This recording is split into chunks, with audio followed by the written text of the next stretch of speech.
Pastor Grace Assembly of Church မှာကျွန်တော်အမှုတော်ဆောင်ဒီဆရာမလည်းဖြစ်ပါတယ်လို့ကျွန်တော်တို့ဒီမှာရှင်တော်ဝင်နေတော့လေနောက်တစ်ခါအားရပါရလို့ကျွန်တော်ကြိုရအောင်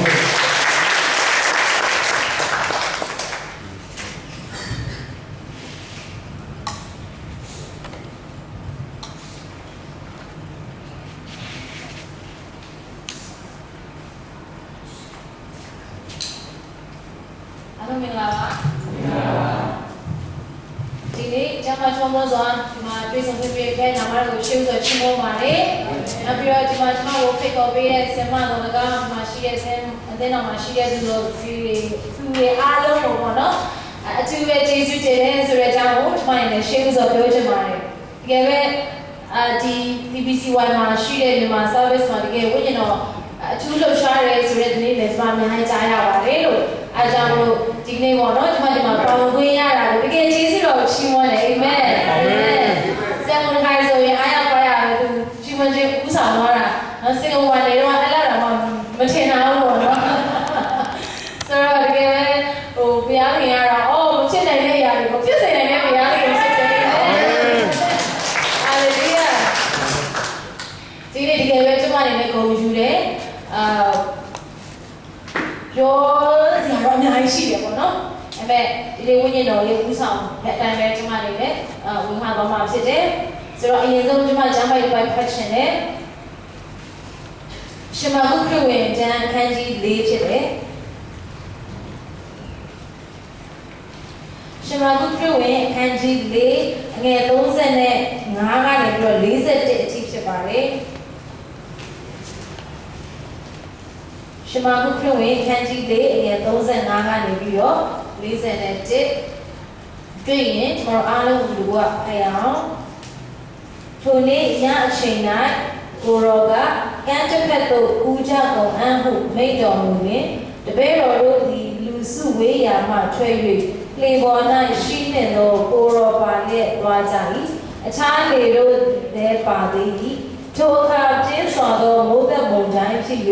မိုင်းဘိုးခတ်သောကြောင့်လေသည်ရေနှင့်ပြည့်လေ၏ကိုရောသည်ပဲ့၌ခေါင်းပေါ်မှကျိန်းဆက်၍နေတော်မူ၏တပည့်တော်တို့သည်ကိုရောကိုနှိုးပြီးမှအရှင်ဘုရားအကျွန်ုပ်တို့သည်ကျက်စီးခြင်းသို့ရောက်သည်ကိုလစ်လျူသောစိတ်ရှိတော်မူသလိုဟုလျှောက်ကြတော့ကိုရောသည်ထ၍တိတ်ဆိတ်နေဝတ်စွာနေဟုလေနှင့်ပင်လယ်ကိုဆုံးမတော်မူသည်ဖြင့်လေသည်ရေ၍အလွန်သာယာလေ၏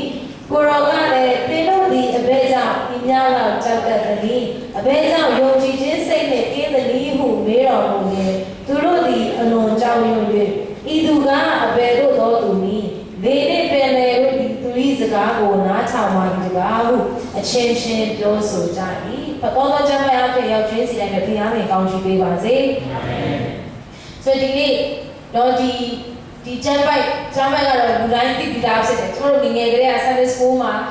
ဒီပုံမြင်တွေပေါ့နော် Bible story တွေနဲ့ကျွန်တော်ကြီးပြင်းလာတဲ့လူတွေကလုံးဝလည်းဒါကိုသိပြီးသားဖြစ်တယ်။အဲ့ဒီတရားဟောဆရာတုံးပြန်လာတဲ့ဒီကျမ်းစာကိုပြောပြီးသားဖြစ်တယ်။ဒါပေမဲ့ဒီနေ့ကျွန်မအနေနဲ့ဘယ်အမိုင်းလေးကိုကျွန်မ focus လုပ်ချင်တယ်ဆိုလို့ရှိရင်ကျွန်မပြောချင်တဲ့အချက်ကကမ်းတစ်ဖက်သို့ဦးကြောက်ကုန်အံ့ဆိုတဲ့အချက်လေးနဲ့ကျွန်မအနေနဲ့ဝင်ခန်းချင်တယ်။ကမ်းတစ်ဖက်သို့ဦးကြောက်ကုန်အံ့ဆိုတော့ဒီအဖြစ်ကတော့ဘာလဲဆိုရှင်တပည့်တော်တွေကနော်ယေရှုကသူတို့ကိုပြောတယ်ကဲနော်သူတို့တွေလည်းအမှုဆောင်ပြီးနောက်ပိုင်းမှာယေရှုကကဲငါတို့တွေဟိုဘက်ကငါတို့ကူးရအောင်ဆိုပြောတဲ့အခါမှာအားလုံးကလည်းလေပေါ်တက်တယ်ပြီးရင်နော်သူတို့သွားနေတဲ့အချိန်မှာယေရှုကအိပ်ပျော်သွားတယ်အိပ်ပျော်နေတဲ့အချိန်မှာပဲမထင်မှပဲဘာဖြစ်လာဆိုလောကကိုရုပ်ပြည့်ဆိုတယ်လို့နော်ရုပ်ပြည့်ဆိုလို့မုန်တိုင်းကထပြီးတော့နော်လိုင်းတပိုးတွေနဲ့ဖြစ်လာတဲ့အခါမှာတပည့်တော်တွေကလည်းအရှုပ်ရှက်ခတ်နေတယ်ဟာမဒုက္ခပဲငါတို့သေတော့မယ်အဲ့ဒီမှာတော့နောက်ဆုံးကယေရှုကအေးစက်အိတ်နေတဲ့ဟာကိုသူတို့ကယေရှုကိုသွားနေတယ်ကိုရောကျွန်တော်တို့ဒီမှာသေတော့မယ်ကိုရောယူမဆိုင်ဘူးလားdon't you care ယူမဆိုင်ဘူးလားလို့ပြောတဲ့အခါမှာယေရှုကလည်းပြန်ထလာပြီးတော့မင်းတို့ဘာလို့ယုံကြည်ခြင်းကြောင့်အားနေတာလဲဆိုပြီးတော့လေကိုဆုံးမတယ်အဲ့မှာလောကနေတက်သွားတယ်ဆိုတော့တွေ့ရတယ်ဆိုတော့ဒီမှာဒီဟာကိုကြည့်တဲ့အခါမှာပေါ့နော်အစီအစဉ်ထဲမှာဘာလဲဆိုသူတို့ရဲ့ program ကတော့တစ်ဖက်ကန်းကိုသွားမယ်ဟိုဘက်ကိုသွားမယ်ဆိုတော့သူတို့လည်းအဲ့ဘက်ကိုသူ စင်ကြတယ်ယေရှုကကင်ငါတို့ဘုရားကိုသွားမယ်ဆိုတို့လည်းပြင်ဆင်ကြတယ်ဒါပေမဲ့တို့ဆွေးထားတဲ့အစီအစဉ်ထဲမှာမပါတဲ့ဖြစ်တဲ့တချို့တွေကြုံရတယ်တို့အစီအစဉ်ထဲမှာမုံတိုင်းထန်လာမယ်ဆိုတော့မဆွဲထားဘူးနော်ဆိုတခါလေဘုရားခင်ရတယ်ကျမတို့ကိုကင်ငါတို့ဘုရားကိုသွားမယ်ကျမတို့ကိုခိုင်းထားတဲ့အရာတွေရှိတယ်တို့ပေးထားတဲ့ယူပါရုံတွေရှိတယ်ပေးထားတဲ့တာဝန်တွေရှိတယ်ခေါ်တဲ့အရာတွေဒီစုံတစ်ခုနဲ့ကျမတို့ကိုခေါ်ထားတာရှိတယ်ကျမရှင်လည်းဒီမြန်မာ service မှာလည်းအတွက်လည်းဘုရားခင်ရတော့သူ့ရဲ့ယူပါရုံတွေကိုဖွင့်ပြထားမယ်လို့ကျမယုံကြည်တယ်အရောက်ချင်းစီရတဲ့တာမှာဘုရားခင်ကသူ့ရဲ့ plan သူ့ရဲ့ direction သူ့ရဲ့ယူပါရုံကိုဖွင့်ပြတယ်ဒါပေမဲ့ခါတလေဘာဖြစ်လဲဆိုတော့ကျမတို့ program ထဲမှာကြိုတင်မဆွဲထားမိတဲ့အရာတွေဖြစ်လာတတ်တယ်မုံတိုင်းတွေရှိတယ်ကိုကသွားရင်လာရင်နဲ့အော်ကိုရောအဲ့ဒီတော့သွားမဆိုငါတို့သွားကြတယ်အစင်ပြေမယ်လို့ထင်နေတာဘာလို့ကိုရောပြောလာလို့အော်ကိုရောပြောတော့အစင်ပြေမယ်သွားရင်လာရင်လည်းဘာဖြစ်လဲဆိုရုတ်တရက်မုံတိုင်းရထန်လာတဲ့ခါမှာအဲ့ဒီမှာကျမတို့ကခါတလေကိုရောခိုင်းတာဟုတ်မဟုတ်ရဲ့လားဆိုပြီးတော့တစ်ခါလေမေးပြန်မေးတဲ့အချိန်ရှိတယ်အသက်တာမှာ personal အသက်တာမှာတော့မိသားစုတက်တာမှာတော့လည်းကောကျမတို့ဖခင်ရဲ့အလိုတော်နဲ့တွားရင်းလာရင်းနဲ့နော်မုံတိုင်းတွေကြုံရတတ်တယ်အဲ့ဒီမုံတိုင်းကလည်းဝမ်းနေမလာဘူးဒီမှာမှမိုးလေဝသတည်းရနော်မိုးလေဝသနဲ့ဇနဗေဒဌာနကလည်းဝမ်းနေလာသေးတယ်ဒါပေမဲ့အသက်တာမုံတိုင်းတွေကတစ်ခါလေဝမ်းနေမလာဘူးအာမင်အဲ့ဒါနဲ့ကျမတို့အဲ့လိုပဲတွားနေရတယ်အဲ့ချိန်မှာသွားပြီးငါတော့ပြီးမရောက်တော့ဘူးရှင်လေလို့တွေးစရာအများရှိတယ်အဲ့ဒီနေ့ကျမအားပေးရှင်တပတ်ကံကိုသွားကြကိုအဲ့လိုပြောတဲ့ဘုရားခင်ကတပတ်ကံကိုရောက်တဲ့အထိပို့ဆောင်ပေးပါစေအာမင်အာမင် yes ဂတိတော်တည်တဲ့ဘုရားခင်ဖြစ်တယ်ဒီနေ့ညီကြီးတဲ့ကောင်းကင်မတည်တော်လဲငါစကားတည်သိမ့်တယ်ဒါကြောင့်ဘုရားခင်ပြောတဲ့အတိုင်းကိုဟိုဘက်တစ်ဖက်ကန်းကိုတစ်ဖက်ခါလေးကျမတို့ကဟိုဘက်ကန်းကိုမရောက်ခင်မှာဂျားထဲမှာလှေနဲ့သွားတယ်ဆိုကြတဲ့ကရေမှာဖြစ်တတ်တဲ့တဘာဝဘေးအန္တရာယ်ကြုံရမယ်ဆိုတာကိုတော့ကျွန်တော်ကြိုတင်သိထားဖို့လိုတယ်လောကညီတဲ့နေမယ်ဆိုတာအာမခံချက်မရှိဘူး။ဘာဖြစ်လို့လဲ။ကျွန်တော်နေနေတဲ့ဒီလောကကြီးကနော်ဘာအာမခံချက်မှမရှိဘူး။ဒါပေမဲ့ကျွန်တော်တို့မှာအာမခံချက်ကယေရှုရှိတယ်။သူ့ရဲ့ဂတိတော်ရှိတယ်။အာမင်။ဟိုဘက်ကကိုသွားမယ်လို့ပြောတဲ့ဘုရားကဟိုဘက်ကကိုရောက်ပို့ပေးမယ်ဘုရားကဖြစ်တယ်။ဒါလည်းမကဘူး။ဟိုဘက်ကကိုသွားမယ်လို့ပြောတဲ့ဘုရားကသွားနေတဲ့အချိန်မှာပြင်တယ်ကျမတို့ရဲ့လေထဲမှာဒီပါရှိနေဘုရားဖြစ်တယ်။အာမင်။ဒါပေမဲ့ကျမတို့ကရှိနေတယ်ဆိုတာခါလေတိကြီးနဲ့တိကြီးနဲ့မသိတာမဟုတ်ဘူးသိတယ်တိလုံးလို့အပြစ်တောင်တင်လိုက်တယ်ပြီဘယ်လိုပြောလိုက်လဲကိုရောအိပ်ပဲအိပ်နေတော်တော်အိပ်နိုင်တာတော်တော်နေနိုင်တာပဲကိုရောကယူမဆိုင်ဘူးလားကျွန်တော်တို့သိမှာကိုရောကယူမဆိုင်ဘူးလားမိဘတွေထုတ်တယ်ကိုရောပါတယ်ဆိုတော့သိတယ်ဒါပေမဲ့ဘာဖြစ်လဲဆိုရင်ကြောက်တယ်အယုံကြည်မရှိဘူးကြုံမှုကြတယ်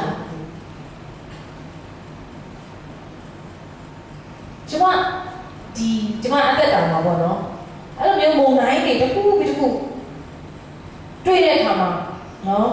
အသက်တာကြောင့်ပြောမယ်ဆိုလို့ရှိရင်တော့ကိုရီးယားဇာတ်လမ်းနေတာမှာရှုံးပေးလောက်တယ် series လိုက်လာတာဒါ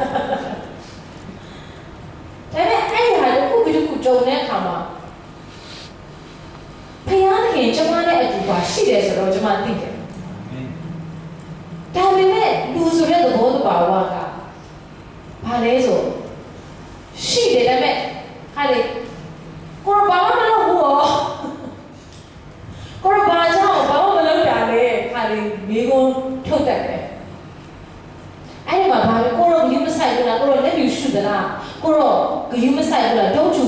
တဲ့မိဘကျွန်တော်တို့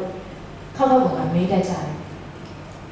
အဲ့ဒီမိဘကိုမေးမှုတဲ့လူရှိတာမသိဘူးကိုရဂယူမဆိုင်ဘူးလားကိုရရှိတာကိုတော့သိပါတယ်ဒါပေမဲ့ကိုရဂယူမဆိုင်ဘူးလားကိုရကျမကိုမချစ်တော့ဘူးလားကျမရဲ့တက်တာမှာဒီလွန်ခဲ့တဲ့နှစ်အနည်းငယ်လောက်ကဘုရားရှင်ကျမကိုဖွင့်ပြတဲ့သင်ခန်းစာတစ်ခုအဲ့ဒီမုံတိုင်းတွေကြားထဲမှာကျမကိုညီသက်ချင်းပေးတဲ့သင်ခန်းစာတစ်ခုဘုရားရှင်ကျမကိုနှစ်ချီလောက်မှအဲ့သင်ခန်းစာကျမလည်းနားလည်ခွင့်ရတာဖြစ်တယ်အဲ့ဒါကဘာကြားပိုက်လဲဘုရားရှင်ကျမကိုလုံးဝကိုဖွင့်ပြနေတယ်ဆိုလို့ရှိရင်အိဖက်ဩဝါဒစာအခန်းကြီး3အိဖက်ဩဝါဒစာအခန်းကြီး3အငယ်16 19လောက်ပေါ့နော်အိဖက်3အငယ်16ကနေ19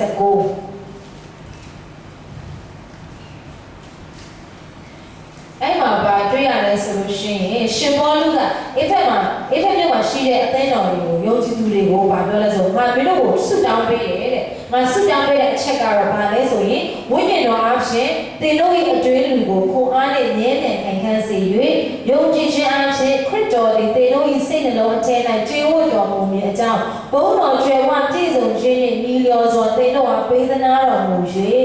မြစ်တာ၌စိုက်ပျိုးခြင်းတိုင်းမြင့်လေကြတည်ခြင်းရှိသည်ဖြင့်သင်တို့သည်တန်ရှင်းသောပေါင်းတို့၏ဤသူအနံအလျာအနဲ့အမြင့်တို့ကိုပိုင်းခြား၍သိခြင်းက၎င်းကိုယ်ဉာဏ်နှင့်မသိနိုင်သောခရစ်တော်၏မြစ်တာတော်ကိုသိနားလည်ခြင်းက၎င်းသင်တို့သည်တတ်ဆွမ်းနိုင်သည်ဖြင့်ဘုရားခင်၏ပြည့်စုံတော်မူခြင်းရှိသမျှနှင့်အညီပြည့်စုံပါမည်အကြောင်းငါသည်ဆုတောင်းလေရှိ၏ဒီကြောင့်ကျမတို့တွေဆိုတော့ခောက်ကအလွတ်ကျက်ပြီးတော့ဟိုတစ်ခါတနေ့ကို10ချိန်လောက်ယူရတဲ့အချိန်ရှိခဲ့ဘူးလေဆိုတော့ဒီကျမ်းပိုက်ကိုအလွတ်ရတယ်လုံးဝဒီထဲကနေအလွတ်ရတယ်ခောက်ကတစ်ခါလေးပထနာတင်တယ်လေကြာဦးကြမှာပထနာတင်တယ်ဒီကျမ်းပိုက်ကိုကျမတို့ရွတ်တယ်တင်ကြတယ်တစ်ခါလေးအခောက်30ခါလေးအခောက်50တစ်ခါလေးနည်းအခက်အခဲရှုံကြုံလာလို့ဆိုလို့ရှိရင်100အခောက်100လောက်ကျမတို့ကပြောကြတယ်ဒါပေမဲ့အဲ့ဒီအချိန်မှာကျမကချွတ်တာရွတ်တယ်ဒါပေမဲ့ဒီအုံနောက်နဲ့ကျမကကျမ်းပိုက်ကိုအလွတ်ကျက်ပြီးဒီအုံနောက်နဲ့ကျမကရွတ်ခဲ့ရချိန်ပေါင်းများမနေဘူးနှစ်ပေါင်းများစွာဖြစ်တယ်ဒီနေ့ကျမတို့အုံနောက်နဲ့ကျမတို့နှလုံးသားကတိုင်းတာဆိုတပေလောက်တော့မရှိပါဘူးနော်တပေလောက်တော့မရှိဘူးဒါပေမဲ့အဲ့ဒီတပေလောက်တော့မရှိတဲ့ခရီးစဉ်လေဒီကနေဒီကိုရောက်ဖို့တစ်ခါလေးနှစ်ချီကြာတတ်တယ်သိတယ်အဲ့မဲ့ဒီထဲမှာမသိဘူးသိတယ်မသိဘူးအလွတ်ကျက်နိုင်တယ်အလွတ်ရွတ်တတ်တယ်ကျမ်းစာမှာဘာရှိတယ်ဘယ်ကျမ်းပိုက်မှာဘယ်ကျမ်းချက်မှာဘယ်အခန်းကြီးအခန်းငယ်ဘလောက်လုံးဝသိတယ်ဘုရားရှင်နဲ့ပတ်သက်တဲ့theology တွေ doctrine တွေအကုန်သိဒါပေမဲ့တပည့်တော်တွေကိုမုံတိုင်းကြုံလာတဲ့အခါယေရှုရှိတယ်ဆိုတာကိုသူတို့သိသလားသိတယ်ဒါပေမဲ့ဘာလဲဆိုသူတို့စိုးရိမ်ကြတယ်သူတို့ကြောက်လန့်ကြတယ်ကိုရောဂယုမဆိုင်တော့ဘူးကျွန်တော်တို့သိတော့မယ်ကိုရောဂယုမဆိုင်ဘူးအဲ့ဒါကဘာလဲဆိုသူတို့ဒီအရာနဲ့ပဲပြီးပြီးတော့မြင်ရတဲ့ physical ဘိုင်းမှာလည်းနားလည်ပြီးတော့ဒီအတွင်းထဲကနေသူတို့နားမလည်တဲ့အချက်ရှိလို့ဖြစ်တယ်ဘုရားရဲ့အခါကျမှဒီကျမ်းပိုက်ကိုဖတ်တဲ့အခါမှာဘယ်ကျမ်းပိုက်နဲ့ကျမကိုလုံးဝစကားပြောလဲဘယ်အပိုင်းနဲ့စကားပြောလဲဆိုလို့ရှိရင်မြစ်တာနဲ့စိုက်ပျိုးခြင်းဆိုတဲ့ phrase နဲ့ဘုရားကျမကိုစကားပြောတယ်အဲ့ဒါစိုက်ပျိုးခြင်းလို့စဉ်းစားတဲ့အခါမှာပစုံတစ်ခုကိုကျမတို့စိုက်ပျိုးတဲ့အခါမှာလုံးဝဒီ foundation ကနဲ့တဲ့အခါမှာနော်တက်ပင်နေဆိုလို့ရှိရင်အမြင့်လုံးဝအမြင့်ကျွယ်တဲ့အခါမှာနော်လေပြင်းပုံတိုင်းနဲ့တိုက်တဲ့အခါမှာဒီတက်ပင်ကမလဲတာဘာကြောင့်လဲဆိုရင်သူ့ရဲ့ site ပရိုဂျင် foundation ခိုင်ခံ့လို့ဖြစ်တယ်အဲ့ဒါဘုရားကကျမကိုဘာစကားပြောလဲဆိုရင်ငါမြစ်တာထဲမှာမင်း site ပရိုဂျင်ရှိသလားဆိုတော့ကျမကိုမေးတယ်ကျမနားလေခဲ့တာကတော့ယုံကြည်ခြင်းအားဖြင့်ကယ်တင်ခြင်းကိုရောက်တယ်ကျမတို့ခရစ်ယာန်အ foundation လို့ကျွန်တော်ပြောတဲ့အခါမှာ faith by faith နော် grace by faith ကျေးဇူးတော်ဖြင့်ယုံကြည်ခြင်းအပြင်ကျေးဇူးတော်ကြောင့်ဆိုတဲ့အားဖြင့်ဆွဲခိုင်းတယ်အဲ့ရမ်းမယ်ယုံကြည်ခြင်း foundation ဖြစ်တယ်။ဒါပေမဲ့ကိုလုံးဝမချစ်တဲ့လူကိုသင်ယုံကြည်နိုင်တာကိုအမြဲတမ်းကြည့်လို့တဲ့ကိုမညာမတာပြုတဲ့သူကိုသင်အသက်နဲ့ရင်းပြီးတော့သူ့ကိုယုံကြည်နိုင်တယ်လားဆိုတော့ဒီယုံကြည်ခြင်းကဘယ်အရာပေါ်မှာအခြေခံထားသလဲကျွန်တော်တို့ဘုရားကိုယုံကြည်တယ်ကျွန်တော်တို့ခရိယန်တက်ကြတာယုံကြည်ခြင်းအားနည်းတယ်တဲ့ခါလေးပြောတတ်ကြတယ်ယုံကြည်ခြင်းအားကြီးတယ်တဲ့ခါလေးပြောတတ်ကြတယ်ဒါပေမဲ့ဒီယုံကြည်ခြင်းကဘယ်အရာပေါ်မှာအခြေခံတယ်လဲဆိုတာကိုကျွန်တော်ဒီပြန်ပြီးတော့မေးချင်တယ်ဘာလို့ယုံကြည်သူတွေ backslide ဖြစ်သွားကြတယ်ယုံကြည်ခြင်းမှာပြိုလဲကြတယ်နော်ဘာလို့မယုံနိုင်ကြတော့တာလဲဘာလို့ယုံကြည်ခြင်းဆက်မသွားနိုင်တော့တာလဲဆိုတဲ့အရာရဲ့မေးခွန်းဆိုတဲ့အရာရဲ့အဖြစ် foundation ကပါလဲဆိုလို့ရှိရင်မြစ်တာ၌စိုက်ပျိုးခြင်းရှိပြီလို့ဖြစ်တယ်ဘုရားရဲ့မြစ်တာတဲမှာစိုက်ပျိုးတဲ့သူကအဲ့ဒီယုံကြည်ခြင်းရဲ့ foundation ကဘုရားရဲ့မြစ်တာပဲဖြစ်တယ်ဒါကြောင့်ကိုမချစ်တဲ့သူကိုဘယ်လိုမှအယုံကြည်ထားလို့ရမှာမဟုတ်ဘူးဟုတ်တယ်နော်ကိုရဲ့အသက်နဲ့ရှင်းပြီးတော့ယုံကြည်ရမဲ့သူကဘာလို့လဲဘာလို့ကိုအချွတ်နဲ့ချစ်တဲ့သူကိုပဲကိုကယုံကြည်ရဲမှာပေါ့ကိုတဘောဝါစာသူ့တွေ့ရင်းရဲမှာပေါ့ရင်းပြီးတော့ယုံကြည်ရဲမှာပေါ့တဲ့ကိုမချစ်တဲ့သူကိုဘယ်လိုလုပ်ပြီးတော့ယုံကြည်ရဲမှာလဲကိုယုံကြည်ဖို့ရန်အတွက်တခုခုတော့ base တစ်ခု foundation တစ်ခုရရှိထားရဟုတ်တယ်နော်လူချင်းချင်းတောင်မှကိုယုံကြည်အခုညီကိုပေါ်မှာလည်းချက်တော့စဉ်းစားကြည့်ပါဦးငါအခုကိုအသက်နဲ့ရှင်းပြီးတော့ယုံကြည်တဲ့ပုဂ္ဂိုလ်တရားကိုစဉ်းစားကြည့်ဖះခဏပတ်ထားတယ်ဖះခဏထားတယ်မြင်ရတဲ့မိသားစုထဲမှာပဲဖြစ်ဖြစ်အတိုင်းဝိုင်းထဲမှာပဲဖြစ်ဖြစ်ဒီလူကိုတော့ငါတို့လုံးဝယုံကြည်တယ်ငါရဲ့အသက်နဲ့ရင်းပြီးတော့ငါယုံကြည်ခဲ့တယ်ဆိုတဲ့ပုဂ္ဂိုလ်ရှိသလားရှိလားတချို့လည်းရှိမယ်ကိုမိသားစုထဲမှာဘာလို့မရှိဘူးပေါ့နော်တချို့ဆိုကောင်းပါဘူးဒါပေမဲ့ရှိတဲ့လူတွေတစ်ချက်စဉ်းစားကြည့်ဘာကြောင့်အဲ့ဒီလူကိုယုံကြည်ရတာလဲအတိကအကြောင်းလေးလုံးဝ very basic ကိုပြန်စဉ်းစားကြည့်ဆိုသူကကိုချစ်လို့ဖြစ်တယ်ဟုတ်တယ်နော်ကိုချစ်လို့အဲ့ဒါကိုလည်းကိုသိထားတဲ့ခါကျတော့သူ့ကိုလုံးဝယုံကြည်ရဲတာဖြစ်တယ်ဒါကြောင့်ယုံကြည်သူတွေရဲ့အသက်တာမှာမုံတိုင်းခြံတဲ့ခါမှာတခါလေကိုတော့ယူမဆိုင်ဘူးလားကိုတော့ဘယ်မှာလဲဆိုပြီးတော့ယုံကြည်ခြင်းတိုလဲတဲ့အကြောင်းရင်းကပါလဲဆိုလို့ရှိရင်မြစ်တာထဲမှာစိုက်ပျိုးခြင်းမရှိသေးတဲ့သူတွေဖြစ်တယ်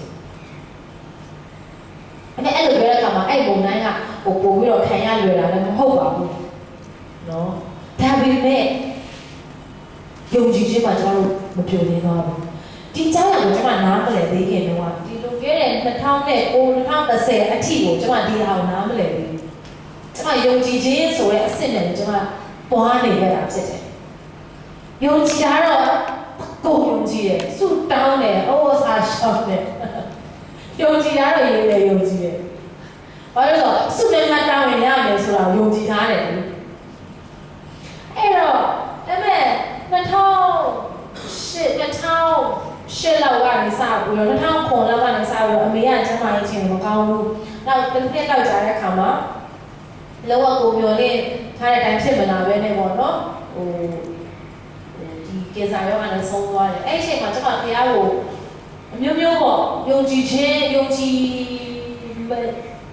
ကြည်ခြင်းနဲ့ပတ်သက်အမျိုးမျိုးပေါ့ဘုရားကိုကျမလုံးဝမိဖို့နေနိုင်မေးတယ်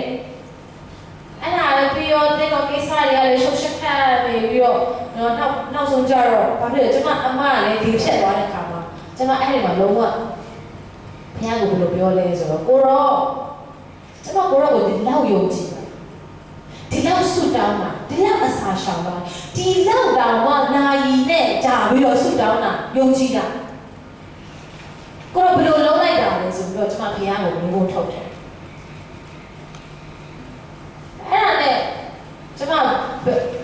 ဘယ်လောက်ဖြစ်တာမှဘုရားကိုမေးလို့ကိုရောမေတ္တာရှင်ဆိုကိုရောမေတ္တာရှင်လို့ပြောတာကျမ်းစာထဲမှာပဲရှိတယ်ကျမတက်တာမှလုံးဝမမှန်ဘူးလို့ကျွန်တော်ဘုရားကိုပြောတယ်သူများရဲ့အတွက်ကိုမှန်ပဲတော့ကျွန်တော်လုံးဝမမှန်ဘူးတဲ့မှန်ဘူးလို့ကျွန်မဘုရားကိုပြန်ပြောတယ်ကိုရောကျွန်တော်မချစ်ဘူးကိုရောကျွန်တော်မချစ်ဘူးကိုရောကျွန်တော်ဝေယူမဆိုင်ဘူးတပည့်တော်တွေလေကိုရောကျွန်တော်တို့ကိုလစ်လျူသောစိတ်ရှိတယ်လို့ဘာဖြစ်လို့ဝေယူမဆိုင်တာလဲ don't you care ဆိုတော့ကျွန်မဘုရားကိုနေခဲ့အဲ့မှာကျွန်မဘယ်လိုပြောဆိုကိုရောကနော်တပည့်တော်တွေကိုကျွန်မရဲ့အကျိုးရှိတယ်ဆိုတော့သိတယ်တောင်းသိတယ်အဲ့ဒါကျွန်မဘာလို့လဲဆိုကိုရောကစစ်မှန်တဲ့ဘုရားဖြစ်တယ်ဆိုတော့ကျွန်မသိတယ်ကျွန်မလုံးဝယုံကြည်တယ်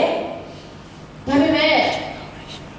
အဲ့ဒါကြောင့်ကိုရောကိုဆက်ပြီးတော့ကိုးကွယ်မယ်ကိုရောကစစ်မှန်တဲ့ဘုရားဖြစ်တယ်ကိုရောကိုဆက်ကိုးကွယ်ဒါပေမဲ့ကိုရောပေါ်မှာကျွန်မအယုံကြည်မရှိဘူးလို့ကျွန်မပြောလိုက်ဟုတ်ရှင်းလို့ပြောမယ်ဆိုဦးမင်းအရင်အမောအောင်ဆုံးခဲ့ယုံကြည်တယ်အဲ့မဲ့မကိုးစားရဘူးအဲ့ဆိုကိုးစားရင်စိတ်ပြည့်စရာနေနဲ့ပဲကြုံနေရတော့မကိုးစားရဘူးအဲ့ဒါကျွန်မဘယ်လိုပြောဆိုကိုရောကျွန်မဒီလောက်ဆုတောင်းတာကိုရောလည်းဒါမျိုးတွေဖြစ်ခိုင်းနေတော့ဒါဆိုလို့ရှိရင်ကိုရောကြိုက်တယ်လို့လို့ကျွန်မလည်းကြိုက်တယ်လို့လုပ်မယ်ဆိုပြီးတော့ကျွန်တော်တရားအဲ့လိုပဲနေနေတာကိုရောကြိုက်တယ်လို့လုပ်ကျွန်မလည်းကြိုက်တယ်လို့နေ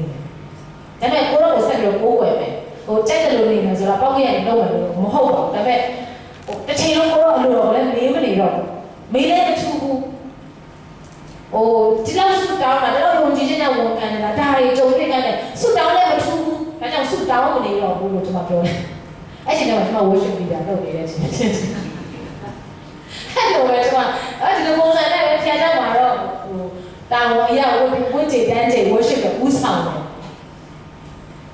ပေမဲ့ကျွန်မရဲ့အသက်တာမှာတရားပေါ်မှာ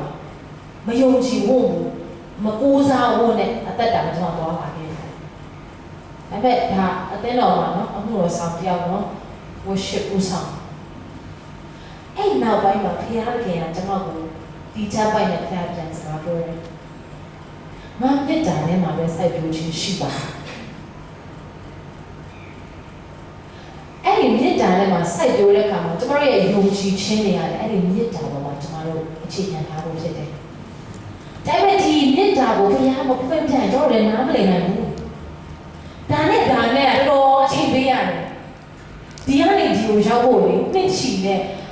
မျက်ရည်ပေါက်ပေါက်ချပြီးတော့မှအချိန်ပေးရတယ်ဒါပေမဲ့ဒီနေ့ကျွန်တော်ပြောချင်တယ်ဒီခရီးစဉ်အဲ့လောက်မိတ်ဆွေတွေကြားစရာမလိုပါဘူးအာမင်ဘုရားရဲ့စီမှာကျွန်တော်တို့ပြန်ပြီးတော့ဆုတောင်းရင်ဘုရားလုံးဝသူ့ရဲ့မြတ်တာအရင်ပေါ်ပြချင်တဲ့ဘုရားဖြစ်တယ်အဲ့နောက်ပိုင်းမှာကျွန်တော်ဒီဟာဖတ်တဲ့အခါမှာဟုတ်သားပဲ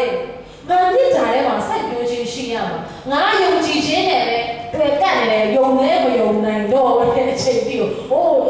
ချစ်လို့ဆိုလုံးလာတဲ့တန်မယုံကြည်နိုင်တော့တဲ့အချိန်မှာပဲလေအဲ့မှာကျွန်တော်ဘယ်အရာကိုပဲဆွဲနိုင်တယ်တခါလေးမယုံကြည်နိုင်ဘူးတခါလေးလို့အနေနဲ့လုံးဝကိုယုံကြည်ခြင်းမှာလေဘုရားကိုမသိတော့တော်တော်လေးကိုယူခြင်းနဲ့ချိန်စိတ်တွေရှိတဲ့ချိန်နဲ့အများကြီးရှိတယ်ဒါပေမဲ့အဲ့ဒီချိန်မှာကျွန်မဒီစံဘက်ကိုဘောပေါက်လိုက်တဲ့အခါမှာဘုရားရဲ့ငါ့ကိုချစ်တယ်အခုဖြစ်ဘုရားရဲ့ငါ့ကိုချစ်တယ်အဲ့ဒီထဲမှာငါစိုက်ပျိုးမယ်အဲ့ဒီမြစ်တာထဲမှာကျွန်တော်စိုက်ပျိုးတဲ့အခါမှာယုံကြည်ခြင်းမှာဇိုင်လေးစရာအကြောင်းတွေဘယ်လောက်ပဲလာယုံကြည်ခြင်းမိတ်ဆိုင်နေတော့ဘာကြောင့်လဲမြစ်တာထဲမှာစိုက်ပျိုးနေလို့ဖြစ်တယ်ဘုရားရဲ့မြစ်တာထဲမှာစိုက်ပျိုးခြင်းရှိလို့ဖြစ်တယ်အာမင်အဲ့ဒီဘုရားရဲ့မြစ်တာကပဲအရာအလုံးကိုကျွန်တော်တို့အောင်မြင်ခြင်းပေးတဲ့ဒီမြစ်တာတော်ကိုဖြစ်တယ်အာမင်ဒါကြောင့်မို့တန်ရှင်းသူပေါင်းလို့ဤနည်းတူတဲ့အနံ့အလျာအနဲ့အမြင့်တို့ကိုပိုင်းခြားယူတည်နာလေမှုကြောင့်ငါစွတ်တောင်းတယ်လို့ပြောတာဘုရားရဲ့မြစ်တာကလေအရန်ကိုနဲ့နေတယ်အရန်နဲ့နေတယ်အဲ့ဒီထဲမှာစိုက်ပျိုးခြင်းရှိမယ်ဆိုရင်တော့ဘယ်ပုံနိုင်ပဲလာကျမတို့ကကြံ့ခံနိုင်မှာဖြစ်တယ်အဲ့ဒါကဘာကြောင့်လဲယုံကြည်နိုင်လို့လည်းမဟုတ်ဘူးကျမတို့ကဘုရားကိုယုံကြည်နိုင်လို့မဟုတ်ပဲနဲ့ဘုရားရဲ့မြစ်တာထဲမှာကျမတို့ကခိုင်နေလို့ဖြစ်တယ် အာမင်ကျွန်တော်ယုံကြည်နိုင်လို့ဘုရားကောင်းချီးပေးတာမဟုတ်ဘူးကျွန်တော်လုံနိုင်လို့လည်းမဟုတ်ဘူးကျွန်တော်တို့မုံတိုင်းတန်ကိုခံနိုင်တာကအရန်ယုံကြည်ခြင်းအားကြီးလို့လည်းမဟုတ်ဘူးဒါပေမဲ့မြစ်တာထဲမှာစိုက်ပျိုးလို့ဖြစ်တယ်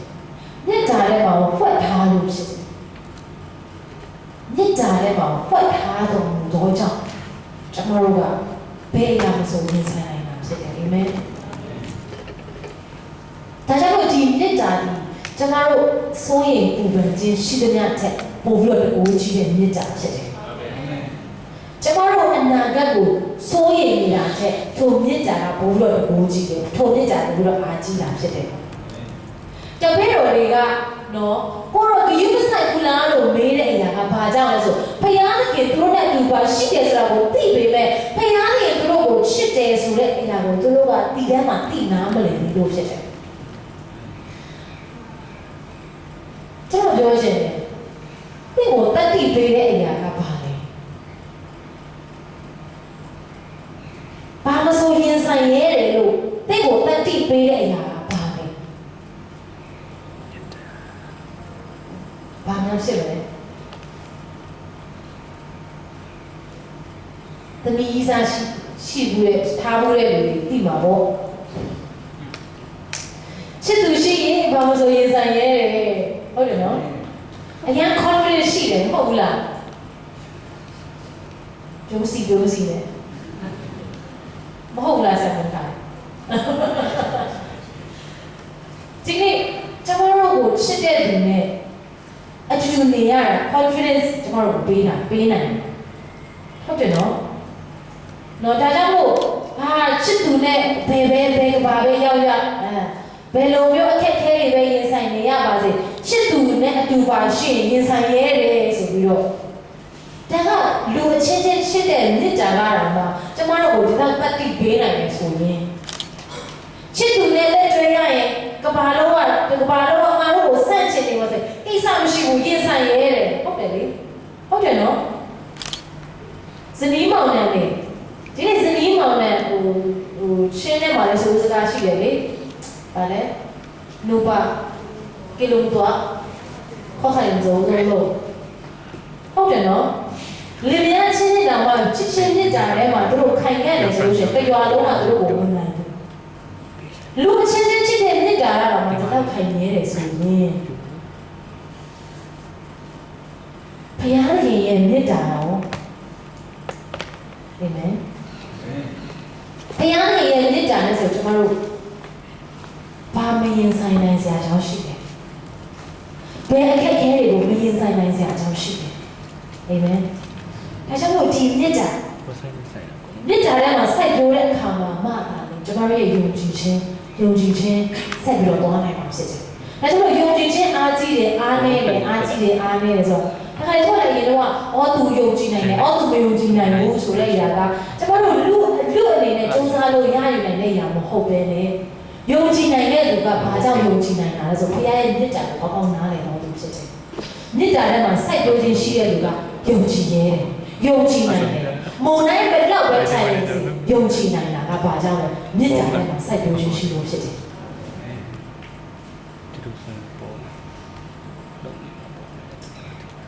အဲ့ဒါတို့ယေရှုကိုပြောတယ်ကိုရောတော့ကျွန်တော်တို့သိတော့လေကိုရောဒီမဆိုင်ဘူးလားအဲ့မှာယေရှုကဘာပြောလဲမုန်တိုင်းကိုနေစေပြီးမှသူတို့ကိုမင်းတို့ဘာလို့အဲ့လောက်တော့မယုံကြည်ခြင်းအားနေတာလဲဘာလို့အဲ့လောက်မယုံကြည်နိုင်တာလဲမိဖို့မေးတယ်ကျွန်တော်အစတော့အဲ့ဒီမိဖို့မေးတာကနင်တို့ဘာလို့မယုံကြည်နိုင်တာလဲမုန်တိုင်းကိုလည်းနေစေနိုင်တယ်နင်တို့ရင်ဆိုင်နိုင်တဲ့ယုံကြည်ခြင်းဘာလို့မရှိတာလဲလို့မေးတယ်ထင်ခဲ့တာအမှန်တော့ပြန်စဉ်းစားကြည့်ပြန်စင်ဒီကြက်ဘက်ကိုပြန်စင်ခြင်းတဲ့အခါမှာဘုရားသခင်ကဘာလို့မင်းတို့မယုံကြည်နိုင်တာလဲလို့မေးတာကမုန်တိုင်းကိုငြိမ်းစေဖို့မယုံကြည်နိုင်တာလဲလို့မေးတာမဟုတ်ပဲနဲ့မုန်တိုင်းကြားထဲမှာညင်ဝတ်စွာနေနိုင်တဲ့ယုံကြည်ခြင်းဘာကြောင့်မရှိတာလဲလို့မေးတာဖြစ်တယ်ငါရှိတဲ့သားနဲ့ဘာလို့မင်းတို့ညင်ဝတ်စွာနေနိုင်တာလဲငါရဲ့မြစ်တာထဲမှာစိုက်ပျိုးခြင်းရှိရဆိုလို့ရှိရင်မုန်တိုင်းဘယ်လောက်ပဲထန်နေညင်ဝတ်စွာဒီမုန်တိုင်းကိုရင်ဆိုင်နိုင်မှာဖြစ်တယ်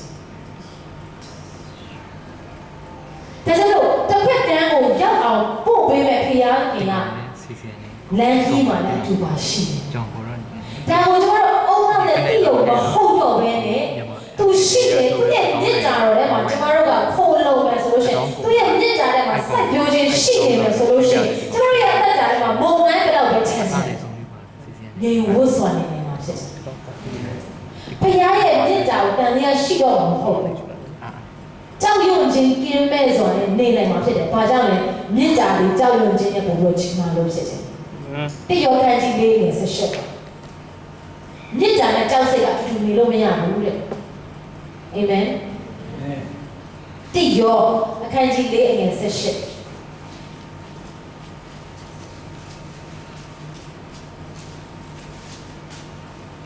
ဘာပြောလဲချစ်ချင်းမြစ်တာကြီးတဲ့ကြောက်ချင်းတန်ဝေကားနဲ့မပေါင်းနိုင်လားတဲ့တန်ဝေကဒီပူပန်ခြင်းဝေဒနာကိုဖြစ်စေသောကြောင့်စုံလင်သောမြစ်တာသည်တန်ဝေကကိုဖယ်ရှားတတ်၏တန်ဝေကရှိသောသူသည်မြစ်တာနှင့်မပြည့်စုံသည်စုံလင်သောမြစ်တာသည်တန်ဝေကကိုဖယ်ရှားတတ်၏ဘုရားရဲ့စုံလင်သောမြစ်တာသည်သင်ရဲ့ကြောက်စိတ်ကိုဖယ်ရှားပေးမှာဖြစ်တယ်အာမင်ဒီခါကျွန်မညာဘက်အိယာဝင်တဲ့ခါမှာကျွန်တော်သားမီးရအိယာဝင်တယ်အဲ့မှာမီးတဲ့ကိုပိတ်ရောအဲ့ခါကျွန်တော်သမီးကကျွန်မကိုတင်းညာဖက်ပြီးတော့မနိုး I love you ဆိုပြီးတော့တင်းညာဖက်တယ်အဲ့ကျွန်မလည်းအော် I love you ဆိုပြီးတော့ပြန်ဖက်ပြီးတော့အဲ့ဒါသူ့ကိုမေးတယ်ဘာကြောင့်လဲဘာကြောင့် I love you ကိုပြောတာလဲပေါ့နော်အဲ့လိုပြောတဲ့ခါမှာ तू ကဘာပြောလဲဆိုအခုနက तू ကြောက်လို့တဲ့သူကြောက်လို့ဆိုတော့သူကကြောက်တယ်ဆိုသူ့ရဲ့ကြောက်စိတ်ကိုသူကဘာနဲ့တန်ပြီးတော့နော်ဖြေတယ်လဲဆိုလို့ရှိရင်ကျမကသူ့ကိုချစ်တယ်ဆိုတော့သူကလုံခြုံတဲ့အခါမှာကျမကိုလာဖက်တဲ့အခါမှာကျမရဲ့လက်ကြခံစားတဲ့အခါမှာသူလုံးဝမကြောက်တော့ဘူးကောင်းကောင်းဖြစ်တယ်ကလေးတွေရတာကဖခင်မိခင်ရဲ့မြစ်တာအဖြစ်လုံခြုံစွာသူတို့ကြောက်တဲ့အရာတွေကိုရင်ဆိုင်နိုင်တယ်ဆိုရင်ဖခင်ရဲ့မြစ်တာကျမတို့ဒီမှာရှိတဲ့အခါမှာကျမတို့ရဲ့အနာဂတ်ကိုဘာကြောင့်ရင်ဆိုင်နိုင်ရမှာလဲအာမင်အကြောင်းမုန်တိုင်းထန်တဲ့အခါမှာကိုရောကျမကိုချစ်တယ်ကိုရောကျမကိုချစ်တယ်ဆိုပြီးတော့ဘယ်လောက်ပဲညင်နေပါစေနော်လေပြင်းဘယ်လောက်ပဲချမ်းနေပါစေဒီနေ့ယုံကြည်ခြင်းဆိုတဲ့အရာရဲ့ foundation ဖြစ်တဲ့ဖခင်ရဲ့မြစ်တာကိုဆွဲကန်ကြရအောင်တချို့တွေကပြောတယ်ဖခင်ရဲ့မြစ်တာကြောင့်ပဲပြောနေတယ်ဆိုလို့ရှိရင်လူတွေကကြိုက်တယ်လို့အသက်ရှင်တော့မှာပေါ့ဘာလို့ငါတို့အရက်တောက်လဲဖခင်ငါတို့ကိုချစ်တယ်နော်ငါတို့စေးတောက်လဲဖခင်ငါတို့ကိုချစ်တယ်ငါတို့ဘယ်လိုပဲနေလေဖခင်ငါတို့ကိုချစ်ပြီးသားလားဆိုပြီးတော့အဲ့လိုမျိုးလူတွေအဖြစ်လုံးကိုလိုက်စင်ပေးတာမကြဘူးလားဆိုတော့တချို့တွေပြောတတ်ကြတယ်ကျွန်တော်ပြောချင်တယ်ဖခင်ရဲ့မြစ်တာကိုစစ်မှန်စွာနားလည်တဲ့သူရဲ့တက်တာထဲမှာတန်ရှင်သောတက်တာရှိတယ်။ဘာကြောင့်လဲ။အဲ့ဒီမြစ်တာကလူကိုတန်ရှင်စေတဲ့မြစ်တာဖြစ်တယ်။အာမင်။ကျမ်းစာထဲမှာကြောက်သောအသားအကြောင်းကြောက်သောသားအကြောင်းကျွန်တော်အားလုံးသိပြီးသား။အယံဆိုးပေတယ်အယံမြစ်ပေဆိုးပေတယ်ဆိုးသွမ်းတဲ့သားတော်လေးကိုကဘာပေါ်မှာအဆိုးသွမ်းဆုံးဆိုရင်တော့သူပဲ။ဒါပေမဲ့အဖေကသူ့ကိုအမြဲတမ်းပဲသူ့ရဲ့မြစ်တာကိုပြောင်းလို့အမြဲတမ်းသူ့သားပြန်လာတဲ့အချိန်ကိုစောင့်နေတာဖြစ်တယ်သူ့သားပြန်လာတဲ့အခါမှာနော်သူ့ဖေကသူ့ကိုလို့လုပ်ပြန်တယ်မင်းပြန်လာရဲသေးတယ်ဘောဟုတ်လားအဲ့လိုပြောတာအရှက်မရှိတဲ့ကောင်မိမရဲ့မျက်နှာအိုးပဲတော့တဲ့ကောင်ဆိုပြီးတော့အိမ်မောကနေထွက်သွားစမ်းဆိုပြီးတော့မောင်းထုတ်လာမမောင်းထုတ်ဘူးမင်းမျက်နှာမမြင်ချင်ဘူးဆိုတော့ပြောသလားမပြောဘူးဒါမှမဟုတ်လည်းအိမ်ထဲမှာအေးစင်းဆောင်တော့အော်တန်လာပြီလားအေးထိုင်အဲ့လိုပြောလားအေးစင်းအိမ်မှာနော်ဒီလိုထိုင်ပြီးတော့အော်တန်လာပြီလားအဲ့လိုပြောတာလည်းမဟုတ်ဘူး